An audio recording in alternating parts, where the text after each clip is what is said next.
Welcome back to Weekend Smile. So joining us is Mikhel Kai Brown, a strong young man, and his mother, Dr. Ava Brown, who will be sharing Mikhel's personal journey, the obstacles they have faced within the Jamaican school system since moving to Jamaica, and the strategies they're employing to conquer these challenges. Hi, hello, how are you? Hi, Dr. hello. Brown, Mikhel, how are you guys doing? Fine, thank you. We're You're great. doing great? Thank you. Mikhel, can you tell us a little bit about your journey and experiences while attending school in Jamaica?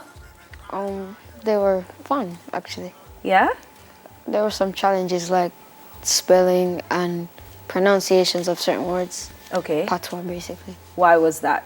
Because I just recently came, so I wasn't very fluent in patois. Okay. Where were you coming from? London. London. Okay. And in terms of these challenges, and you mentioned what? Pronunciation with patois, just kind of understanding them? Yes. Okay. Now, Dr. Brown, as a mother, what were your expectations and concerns when Mikhel entered the Jamaican school system? At first, what were you expecting? Well, first of all, we didn't come here to stay. We came on holiday, and then my daughter had moved home, and she had some illnesses, and I couldn't leave her to go back to England, so we actually ended up staying longer than we ought to. And then I had to put him in school. And then as life continued, we realized that we had to stay. So we quickly had to put him in school and just adapted. So the transition from leaving everything in London behind, his family, his friends, his belongings, we came with a suitcase, and he lived on that for a while. And just put him into a school system that was so different because he was born in London. So the pronunciation for some teachers was really difficult for him. So he was getting low grades in some things, not because he wasn't smart, but he never understood the accent and all of that. And just, adapting, he's in a school, he's got dreadlocks, a school that didn't really have that. And the adaptation of just different learning style and the resources that were limited, it was a huge challenge for him. How did you support this transition, though? Mikhel and I are really close. Okay. And we just kind of he's very conversational. He is a very self-expressed person, and so we'd talk. And I'm a former teacher. I taught at Ardennes and Meadowbrook here. So I would be the person who would have dialogue with the teacher and created what I call a homeschool partnership. And so the school understood that we're there to support them. And so we really had that kind of dialogue and discourse going all the time. Yeah. When did you realize that something was wrong at first? Because I know that, sometimes parents, you get so worried and so nervous, especially when your child has entered a space that they're not comfortable in, they're not accustomed to. So, talk to me a little bit about that. When he just started, he didn't like school here. It was a challenge, and we had all kind of transitional issues, but he just didn't like it. He wasn't fitting in easily, and he would come home and he's just like, and he hated online school. Because in the UK, although COVID was on, some of us, we really still went to school. So he was going to school. So to come back to being online and the internet issue, oh my God, like the drop-offs. Slow. No, not just slow. Sometimes it just disappeared. So that was really hard for him. Okay. But we talked it through. We talked it through and, of course, walked through to ensure the transition was done. Mikhel, what were some of the differences that you noticed between the Jamaican school system and where you were coming from? Well, where I was coming from, they had more resources. Okay. So it was some ways it was easier online because they had whiteboard features and not only that, but it was harder to get children to communicate properly, and sometimes you couldn't get them to be quiet online. Okay. And then the Wi-Fi was just annoying.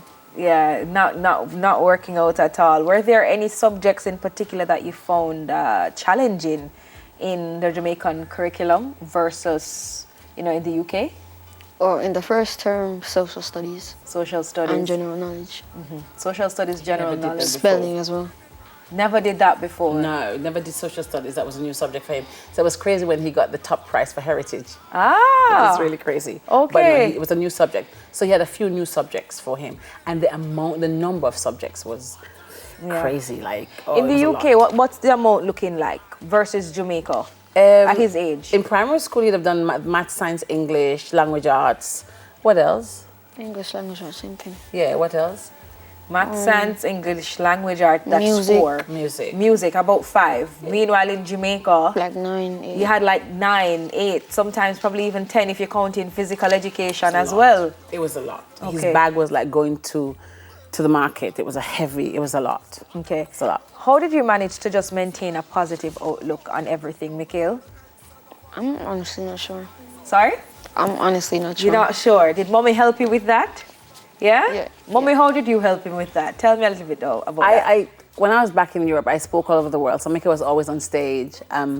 Mikhel has a lot of affirmations around from he was really early. And so he's a very confident young man. I mean, he might not be showing it now, but he's very confident. And he's got a lot of self-belief. And so it was always just making sure we have something at home that we talk about. We check in on each other. And we did that consistently. You kind of understood where he was. But he loves football. And so I think he just kind of football it out, really. Yeah. Yeah. Just kind of channel whatever obstacle, you know, you might be facing, you just channel the energy right there and then you let it out right there. Yeah. Okay. All right. So looking back at your journey now, Mikhel, what advice would you give to other children or teenagers who may be relocating to another country, you know, getting into a new space that they're not so comfortable with and are apprehensive about starting a new school and adapting a different educational system? What advice would you have for them? I'd probably just say go there, find out what you like and continue doing that. Okay. Have your favorite subjects or even a favorite sport and channel whatever difficulty or challenges you might have and just channel it through that. And surround yourself with people who have the same kind of like-mindedness with you. Yes. You have nice friends, you have good friends, smart friends. Did you find it hard or easy to make new friends here in Jamaica? Kind of easy. It was easy. Yeah? Friendlier. They're very friendly. Okay, what about you, Mom? I mean, what advice do you have for parents who may have children in a new school system, a new space, and even a new country? It's a great question. Mikhel just got interviewed in the UK this week by one of the UK press papers. And I'd say to a lot of people in the diaspora are afraid of taking their children to Jamaica. Like, we have family members who literally were livid and really concerned about him in Jamaican education system. But I came through it, so I understood it was great. I'd say to them, give it a try. You know, Mikhel had a teacher. In the UK, Mikhel was bright, but we never realized how bright he was. And he had a teacher here at his school in Jamaica that said 2 words to him, called him a general and a champion, and it changed everything. And had we not come here, he would never have heard those words. Yeah. I'm a single mom, so having that role model was really important for him. So I'd say to parents, give it a go, give it a try. Yeah. Jamaica is an amazing place. There are amazing schools, and the school system here is very nimble versus the UK. And my son has thrived here, and I'm really glad that I did it. So give it a chance. That's what I would say. Don't listen to the negative press alone. Give it a chance. Give it a try. Give it a shot. Give it a try. Be strong, be bold. Mikhel, you're a champion, right? You're a general. Thank you so much for joining us this morning, guys. It was an absolute pleasure speaking with you. Mikhel Kai Brown and his mother, Dr. Ava Brown. You just heard from them, so stay with us. Don't go anywhere. I'm a winner. You know the